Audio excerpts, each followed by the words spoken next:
Mis Abogados RRS Channel presenta Asamblea Nacional Constituyente en Venezuela.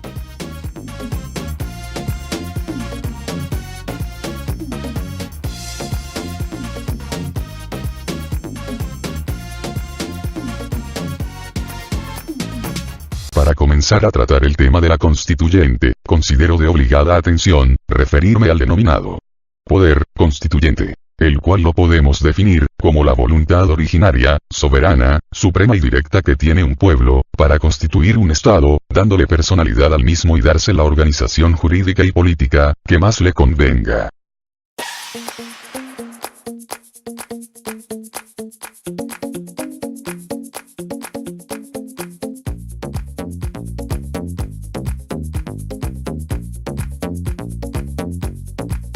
El poder constituyente se clasifica en originario y derivado. El primero de los nombrados es el que surge primigeniamente y le da origen al ordenamiento político. Así las cosas, podemos decir que es el que crea la constitución de un Estado, generalmente este actúa mediante una asamblea constituyente, que una vez cumplido su objetivo desaparece. En Venezuela, compartimos la concepción de que ese poder constituyente originario recae en el pueblo, pues, su naturaleza jurídica se deriva del derecho natural. En cuanto al poder constituyente derivado, se explica por cuanto una constitución requiere de adiciones, o modificaciones, que surge con la evolución del derecho y de la sociedad, y así se prevé que la constitución pueda ajustarse a todo ello, creando un órgano constitucional con funciones legislativas que pueda tener esa competencia, y, este ejerce, el poder constituyente derivado.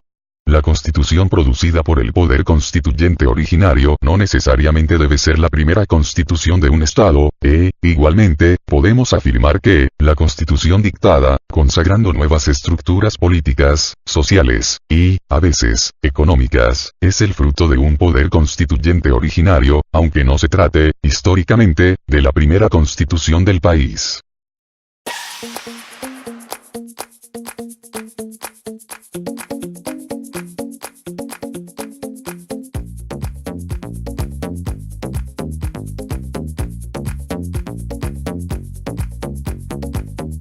Los poderes constituidos surgen por voluntad del poder constituyente originario, para darle al pueblo una organización política, y en este sentido se consideran derivados del mismo, y tienen las limitaciones y regulaciones establecidas en la Constitución y la ley.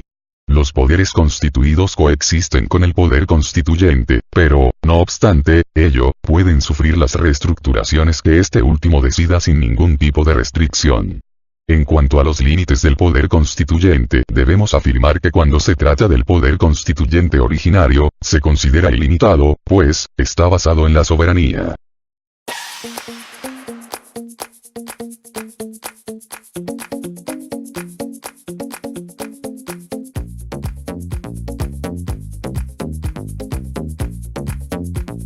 En la Constitución de 1961, no se encontraba regulado el proceso constituyente, por lo que, no existía ninguna norma que indicara qué hacer para convocar el poder constituyente originario.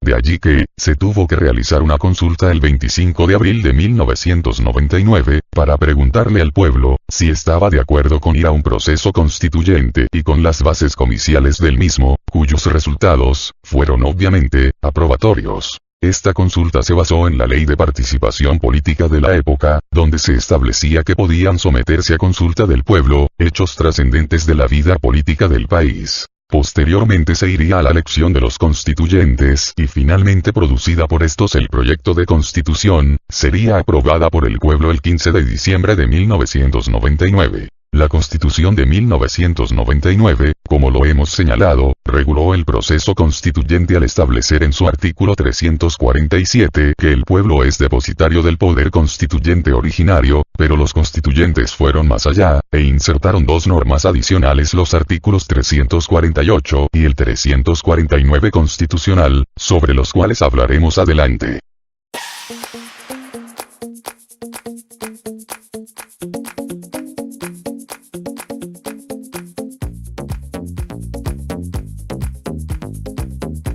La Asamblea Nacional Constituyente tiene los objetos siguientes. transformar el Estado, crear un nuevo ordenamiento jurídico, y redactar una nueva constitución. El Estado debe ser fuerte y consecuente con sus fines. Ahora bien, en el transcurrir del tiempo la sociedad evoluciona en razón de los innumerables acontecimientos que influencian la economía, las estructuras sociales del país y el bienestar social. Todo ello hace necesario transformar el Estado para adaptarlo al momento histórico con la finalidad de fortalecerlo para el cumplimiento de sus fines. Así las cosas, esta transformación conlleva necesariamente la creación del nuevo ordenamiento jurídico y, consecuencialmente, la nueva constitución que permita reafirmar ese pacto social entre hombre y Estado, donde se satisfaga el bienestar social de la población.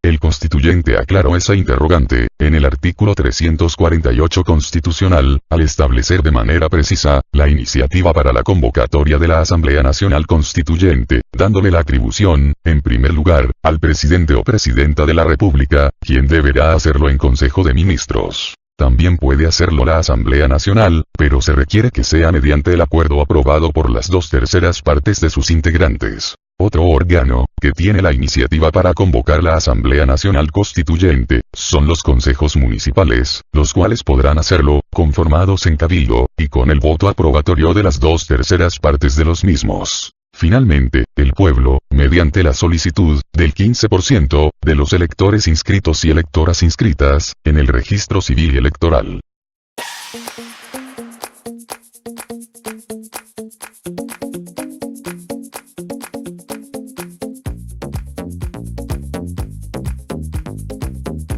No.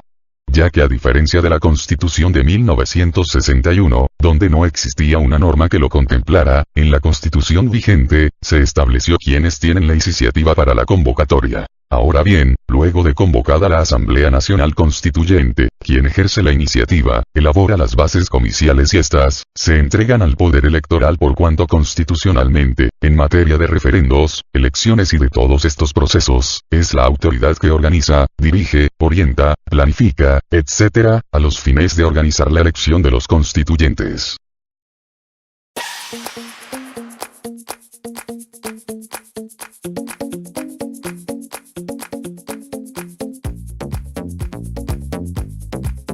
Finalmente, constituida la Asamblea Nacional Constituyente, los actos producidos por esta, incluyendo la nueva Constitución, si la hubiere, serán sometidos a referendo aprobatorio, para que el depositario de la soberanía, decida si aprueba, o no, los mismos. Una vez aprobada la nueva Constitución, se aplica lo estatuido en el artículo 349 constitucional, es decir, su promulgación y publicación en Gaceta para la entrada en vigencia, no pudiendo ser objetada por ninguno de los poderes constituidos.